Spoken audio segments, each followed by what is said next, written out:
కొన్ని సంవత్సరాలుగా, ముఖ్యంగా గత 10 సంవత్సరాలుగా వ్యవసాయ రంగం చాలా సంక్షోభంలో పడింది.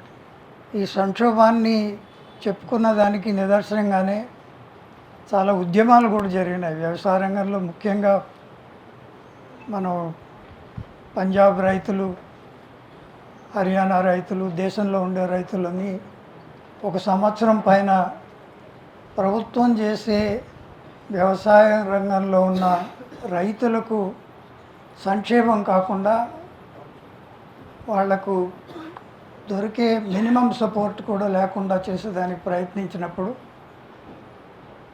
దాన్ని దేశవ్యాప్తంగా అన్ని రైతు సంఘాలు ఎదుర్కొని వెనక్కు తీసుకునేట్టు చేసింది.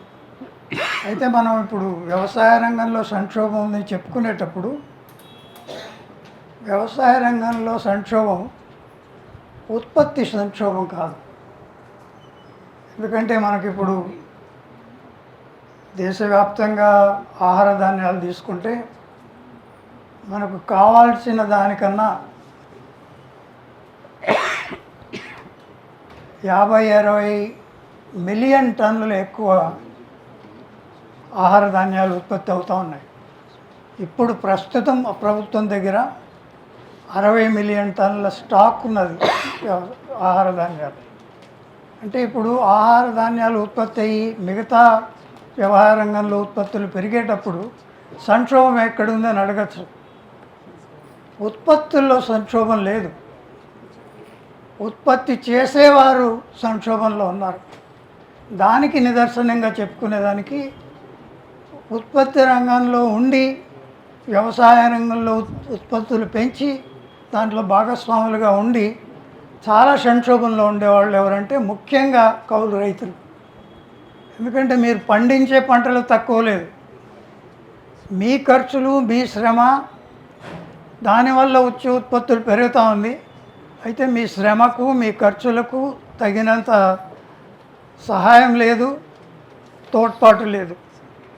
ఆ సందర్భంలో రైతులకు సహాయం అని పేరుతో వచ్చే ప్రోగ్రాంలన్నీ, రైతు బంధు కానివ్వండి, లేకపోతే పిఎం కిసాన్ కానివ్వండి, ఇటువంటిది వస్తున్నది. కానీ ఎవరికైతే ఆస్తులు ఉన్నదో, భూమిపైన హక్కు ఉన్నదో వాళ్ళకు వస్తుంది. కానీ ఆ భూమిని ఉపయోగించి ఉత్పత్తులు పెంచే కౌలు రైతులకు రావడం లేదు. ఇది చాలా సంక్షోభంగా అన్ని విధాలుగా పెరుగుతూ ఉన్నది. ఈ సంక్షోభాన్ని ఎదుర్కొనేదానికే దేశవ్యాప్తంగా పరిస్థితులు బాగా లేదు, ఇదే విధంగా ఉన్నది. కానీ మన దగ్గర ఇంకా సంవత్సరం పెరుగుతూ వస్తుంది. కౌలు పెరుగుతుంది కానీ కౌలు తగ్గిముఖం లేదు. కౌలు రైతుల బాధలు పెరుగుతున్నాయి కానీ తగ్గడం లేదు.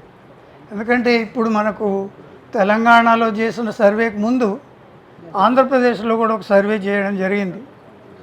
ఆ సర్వేలో కూడా ఇంకా విస్తృతంగా ఉన్నది కౌలు. అక్కడ కౌలు రైతుల బాధలు కూడా అలాగే ఉన్నాయి. దీన్ని క్షుణ్ణంగా చర్చించి ప్రభుత్వాలు ముందుకు కౌలు రైతులకు సహాయం చేస్తామని తీసుకొచ్చిన చట్టాలను కూడా ఆచరణలో పెట్టకుండా ఉండేదాన్ని ఆచరణ పెట్టించాలనే దాంట్లోనే మన ముఖ్య ఉద్దేశం. ప్రభుత్వం ఇచ్చే సహాయం అన్నీ, బ్యాంక్ క్రెడిట్ కానివ్వండి, లేకపోతే సబ్సిడీలు కానివ్వండి, లేకపోతే పంట నష్టానికి వచ్చే పరిహారం కానివ్వండి, ఇవన్నీ రైతులకు అన్నప్పుడు కౌలు రైతులకు కూడా రావాలనేది ఈ ఉద్యమం ముఖ్య ఉద్దేశం. ఈ సభలో పెట్టిన దానికి ఇప్పుడు మనకు బయట నుంచి కూడా పరిస్థితిని దేశవ్యాప్తంగా ఉంది కాబట్టి దాంట్లో భాగంగా ఉన్నాము. మేము కూడా మీకు సహాయంగా ఉన్నారని యోగేంద్ర యాదవ్ గారు కూడా మనతో ఉన్నారు భాగంగా.